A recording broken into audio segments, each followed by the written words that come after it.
Hey guys, welcome back to the channel. And the new trilogy of Halloween films, which follows a different timeline, has finally come to an end with Halloween Ends. Right.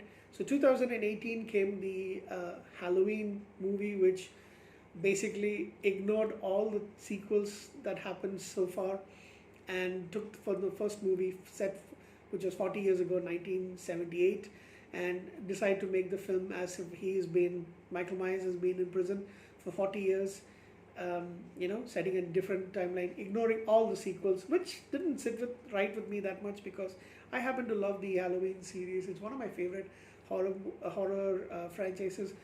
Although it took me a very long time to actually get into this franchise, I do have movies 1 to 5 over here, but I don't have the rest. I have seen them, of course, a few times. Sorry, not a few times. I have watched them twice. 2011, I watched the entire series almost back to back. Wouldn't say exactly back to back. And then a couple of years ago, I sat and watched all the movies once again. But it is one of my favorite films, film franchises in the horror genre, especially. So we had 2018 Halloween, 2021 Halloween Kills, and Halloween Ends, where the entire movie is coming to entire franchise is coming to an end. So we have Michael Myers, who is hiding out in the sewers, in an underground something or the other. I don't really know why, but he decides that he's going to hide out over there. And 3 years have passed since what happened in the second film, that is in Halloween Ends. The way they started this movie, I actually thought we were going to I'm watching something else, because it just seemed so different. Well, basically, there's this young man named Corey Cunningham, who is a 21-year-old going for graduate studies, a brilliant kid, a little bit of a misfit in Haddonfield, and he, on Halloween night, is supposed to be babysitting this young boy who, and after his parents go off for a party, the boy tricks him and locks him in a I think in a upstairs room, and he basically gets a little frustrated. He kicks out at the door. Accidentally, the boy was standing right there, and he trips. He gets hit. He trips and he falls down the stairs, killing him. Basically getting killed in this thing. He is arrested on manslaughter charges, and 3 years later he's released. He is working as a mechanic, and basically the town kind of hates him. They bully him. Even kids, people younger than him, kind of like bully him quite a lot. And in one such bullying incident, he runs into Laurie Strode. Laurie Strode is now trying to put aside. Her daughter is dead. She's taking care of her granddaughter. They're both staying in a house in the town rather than far away where she was staying initially in the first film. She's decided to not to let Michael Myers shadow completely overrun her life. She's doing things a lot more positive. She's writing a memoir. She's getting by in life with her granddaughter, who works as a nurse, Andy.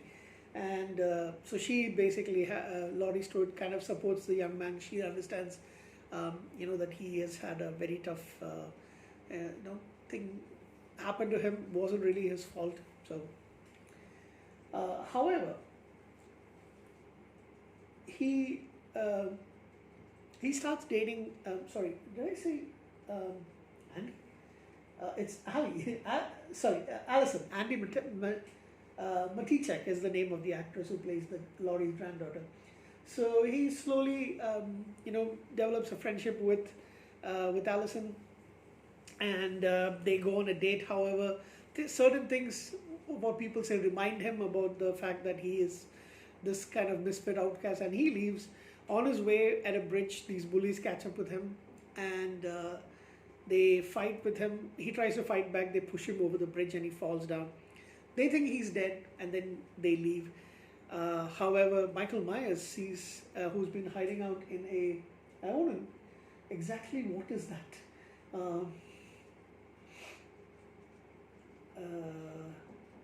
kind of like a sewer gate or something like that, like a little bit.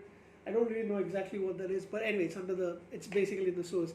So he's been hiding there. He takes the body inside, and however, Michael is very weak now. He's pretty tired, and after he wakes up, he like Corey basically freaks out. He goes and tries to escape, but Michael holds him in the throat. We see a flashback of all the things that happened, and it is kind of implied that Michael spreads some of his evil to Corey. Corey leaves and immediately runs into this deranged homeless man, and he ends up killing him by accident. Man was trying to kill him, so he ends up killing him. Then he goes, and then he's basically now changed. So he tries to get revenge with the teenagers. He starts killing people who have bullied him, including a DJ. All that the bullies basically try to gang up and kill him as well, but he gets Michael's help and starts offing the kids. Well, his father he kills his father, and he kills his mother. He basically steals the mask, excuse me, from Michael Myers. And the confusing part, sorry, is initially it looked like Michael Myers and Corey were actually, hand in hand, and they were basically kind of like a team. And then something happens towards the end. Laurie Strode, even though she initially wanted her granddaughter to be friends with the young man, she suddenly sees him mimicking Michael's actions and stance.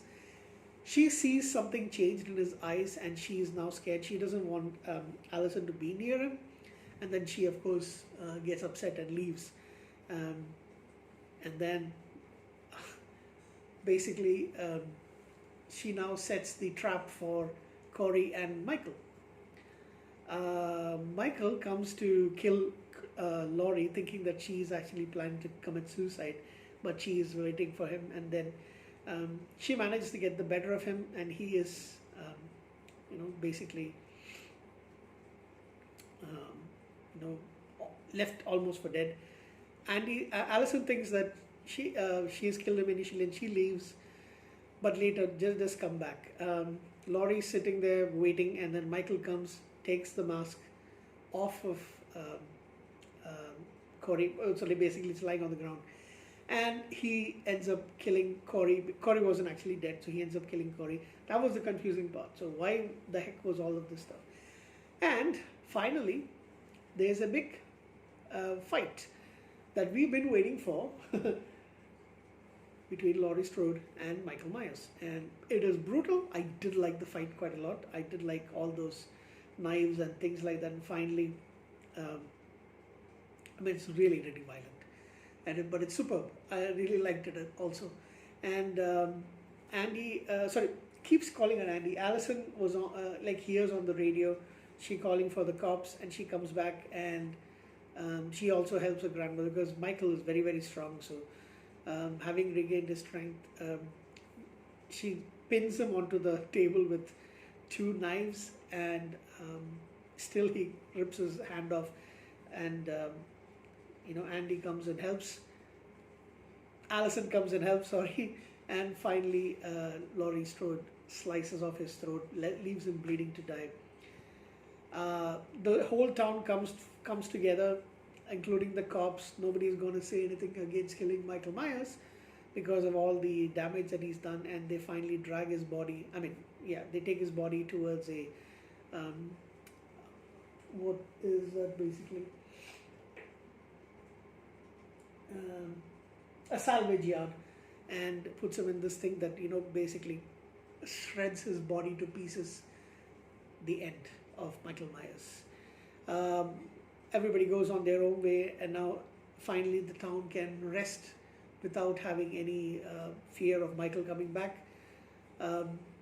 Allison does leave, but Laurie decides to stay back, and she and the retired chief, Deputy Hawkins, Deputy Hawkins, they kind of which has been hinted quite long. They kind of rekindle their little romance thing, and that's how the movie ends.